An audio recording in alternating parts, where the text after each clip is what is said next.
What do omega-6s do? Omega-6s come from vegetable oils, right? Omega-6s. Well, omega-6s, they rev up prostaglandin 1. That's good, right? But they also can rev up prostaglandin 2, the bad guys, and turn into arachidonic acid. Now, notice it's kind of nerdy first thing in the morning. Just get the big picture and move on. Just know that what we need to be doing with our patients is we need to be drastically increasing omega-3 and reducing omega-6. We need to get people to reduce their the vegetable grain intakes and really ramp up their omega-3s. What in Paleolithic times, I say that right? Sometimes Southerners can't say these big words. But if we look at in the old times, what the ratio of omega-6 to omega-3 was something like 1.5 to 1. So for every 1.5 grams of omega-6, you got 1 gram of omega-3. In our country now, it's 12 to 1. Now, those with autoimmune diseases that you see in your practice, rheumatoid arthritis, lupus, Sjogren's, Reiter's, those folks are going to have a 20 to 1 ratio. 20 times the amount of omega-6 creating inflammation to 1 omega-3.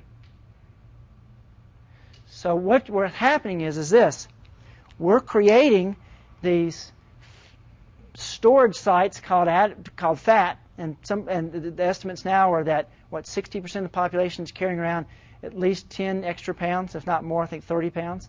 So we're carrying around about 30 pounds of extra inflammatory chemicals. That's where it's stored, right?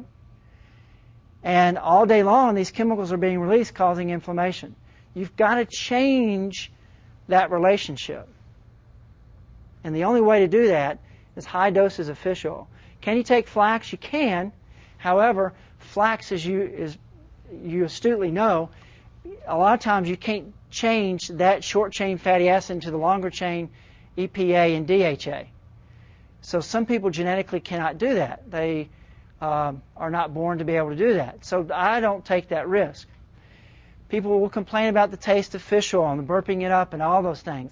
Have them take the fish oil and put it in the freezer. And that'll take care of that.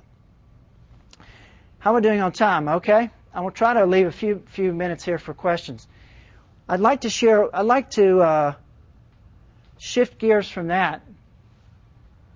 And we could do a whole two hours on that, because it's so important. All your patients that are coming into your office have this relationshthe of too much inflammatory chemicals in their body, too much omega-6, because everything we eat, even the livestock we eat is loaded up with grain.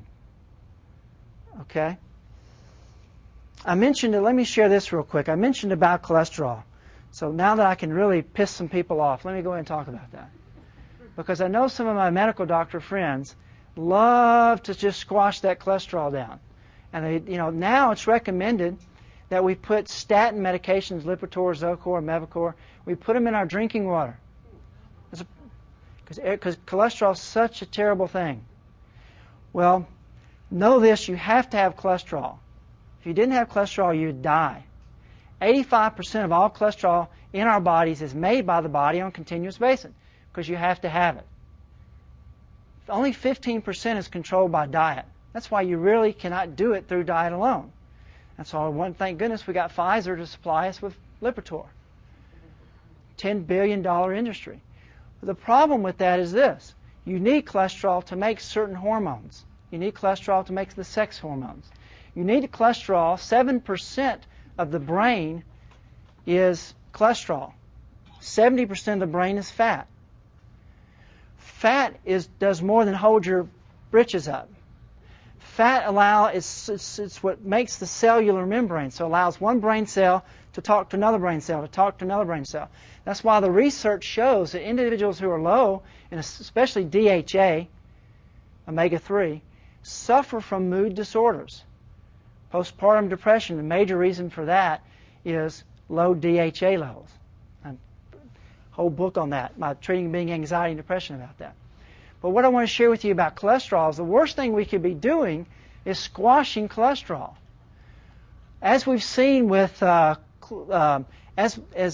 last 20-something years, we have seen heart attacks actually go down a little bit.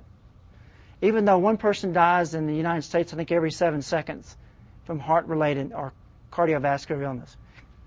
We have seen a reduction in heart disease since statin medications came on board. However, we've also seen congestive heart failure, which was unheard of 20 years ago, skyrocket. Could statin medications be causing congestive heart failure? In my opinion, and other experts out there who've done the research, probably so. Because what does statin medications do? They block CoQ10. CoQ10 is the spark plug. It's the power plant of every cell, especially muscle. And what's one of the largest muscles in the body? The heart. So when we're starting giving people statin medications, we're killing the heart muscle. And that's why you'll see a lot of your patients that come into you that may be on these medications, they'll have, what is the number one side effect of them? Muscle pain. What many doctors don't know is that also these medications have a very high risk of polyneuropathy, causing neurological problems, as well as amnesia, mood disorders, and other things. Men are more likely to commit suicide if they're on statin medication. You're more likely to die from a heart attack or a stroke if you have low cholesterol. Now, I'm not making this up. I wrote a book about it. And it's all the studies that came out of New England Journal of Medicine, British Medical Journal, and The Lancet. This is right out of their stuff. Now, my book will be out in the spring, and I'm going to have to get an alias and move from Birmingham, Alabama, because on my street there's 9 medical doctors, and they're not going to be happy with that.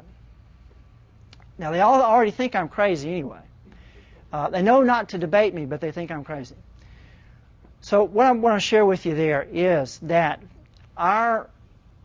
the fat that is in us is very important. And the worst thing we could do is start to shut down cholesterol. The other worst thing we could do is go on low-fat diets. Many of the things that we've done in the past, or many of the things that our patients have done in the past, have really sabotaged them.